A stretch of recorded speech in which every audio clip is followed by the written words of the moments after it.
The practice of environmental law is really three distinct but overlapping areas. One is the litigation, environmental litigation world, where either businesses are opposed to each other in environmental matters or seeking to recover costs related to environmental cleanups or environmental problems, or the government is made a claim against a client for penalties or enforcement. The second area is the regulatory, administrative aspect of it, where clients come to us when they receive a notice in the mail from EPA or the Kansas Department of Health and Environment or some other state agency saying, we've done an inspection of your facility or we're planning to do an inspection. Then we provide representation on those administrative penalty proceedings. Clients come to us for proactive counseling on maintaining environmental compliance with applicable regulations to their business. And then the third is environmental diligence in connection with mergers,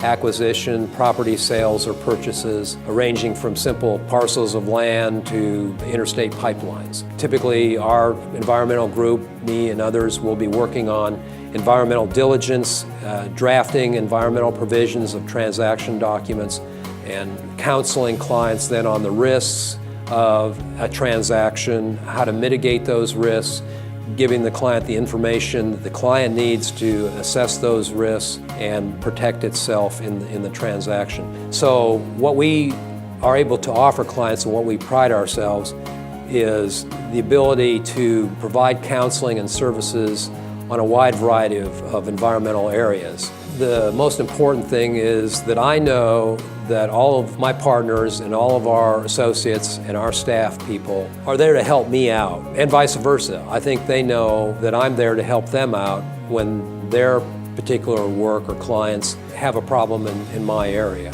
It's certainly not unusual for a client's problem to involve 80% environmental and 20% something else. Knowing that I have backup or that I have good folks here at this firm that have dealt with the other 20% makes it a whole lot easier for me to practice my job. If someone is interested in knowing more about Foulston Siefkin's environmental capabilities and our environmental practice group, I would encourage them to contact me.